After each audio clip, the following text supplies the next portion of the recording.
بہت پیسٹ کی طرح، مکھن کی طرح ہو جائے۔ اب جو آپ کے وجود پر پھوڑے ہیں یا پھوڑا ہے اس پر لگانے کم سے کم 3-4 گھنٹے لگا رہیں، کچھ روز کر لیں، آپ کے پھوڑے وہاں سے ختم ہو جائیں گے، انشاءاللہ ٹھیک ہو جائیں گے۔ اگر پورے وجود پر بھی ہیں، جگہ جگہ ہیں، سب پر اپلائی کر دو، اللہ کریم صحت دے گا۔ السلام علیکم۔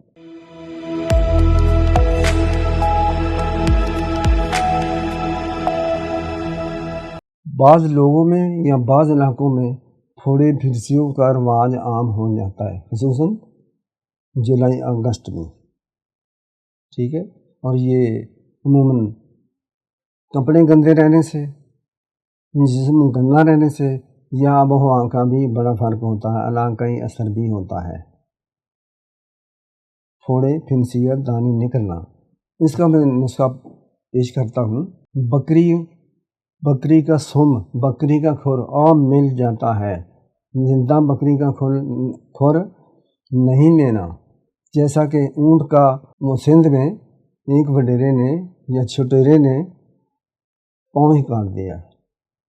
ظالم انسان، اللہ کریم ان کو سزا دے، ان کو اللہ ذلیل کرے جو لوگ انسانوں پر یا جانوروں پر ظلم کرتے ہیں۔ بہرحال بکری کا سم کھر کسائیوں سے مل جائے گا، اس کو خوب واش کریں، اچھا صاف کر لیں۔ سرسوں کا تیل، اس کے بعد زیتون کا تیل بڑا اچھا ہے، کوئی بھی مل جائے، جلا لیں، آگ پر رکھ کر، برتن پر رکھ کر اس تیل میں بکری کے سم کو، کھر کو جلا لیں، اتار کر دونوں چیزوں کو خوب رگڑائی کریں، اور پھر اتنی رگڑائی کریں کہ 2 پوٹوں کے درمیان آپ نے ایسے کرنا ہے کہ ریت کی طرح نہ ہو، ملائم ہو، بہت پیسٹ کی طرح، مکھن کی طرح ہو جائے۔ اب جو آپ کے وجود پر پھوڑے ہیں یا پھوڑا ہے اس پر لگانے کم سے کم 3-4 گھنٹے لگا رہیں، کچھ روز کر لیں، آپ کے پھوڑے وہاں سے ختم ہو جائیں گے، انشاءاللہ ٹھیک ہو جائیں گے۔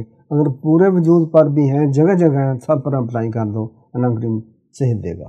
السلام علیکم۔